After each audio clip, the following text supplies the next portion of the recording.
Hello, I'm Armin, and welcome back to part 3, which is for the final part of Let's Fly the Epee.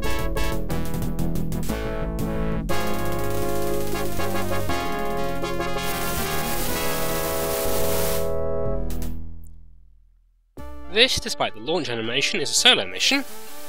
Again, it looks like an escort in the briefing, but it's not. And as it's a solo mission, unsurprisingly, the Strakkas are involved.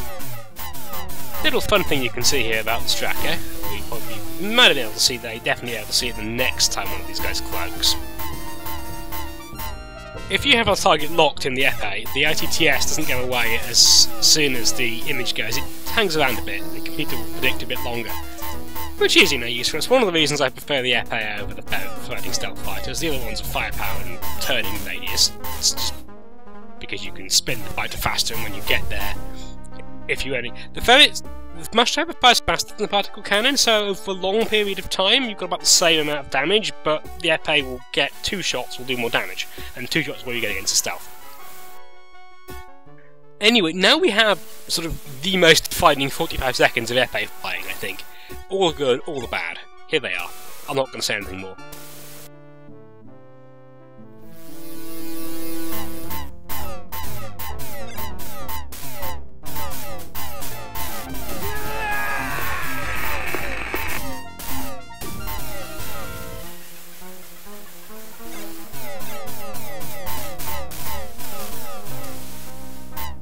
Right, so what happens there? At the start, I slow down for an approach. Using the Epee's firepower, I managed to kill 3 fighters in a head-to-head pass. Then I forgot that there were 5 fighters in the wave and not 4, didn't increase my speed, and so I was sitting duck, and because the Epee's armour is so thin, a single Strakha could do a lot of damage. But now it's just down to the last one of them, and they never last, though. It's always a bit of a risk in an Epee doing that pass that close because you always get hit by debris or something. But I didn't play TIE Fighter for long enough to want to shear away, so it's fine anyway. We're a bit banged up, but Sparks gets bored if she doesn't have anything to do, surely, so I haven't given her much to do in the previous 2 missions. A bit more this time.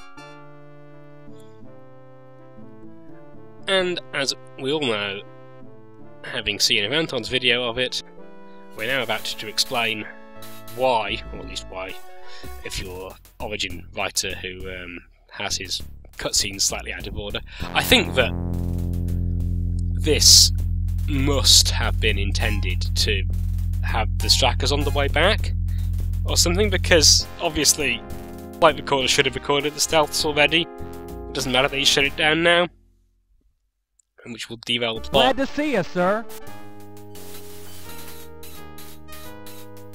But they didn't quite work that one out straight.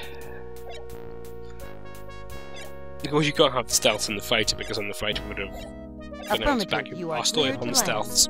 It's a little bit of a plot hole. To be honest, the Wing Commander games are so inconsistent across them that a couple of inconsistencies between them, you shouldn't really have to exercise your brain too much about Wing Commander plot inconsistencies. They're there.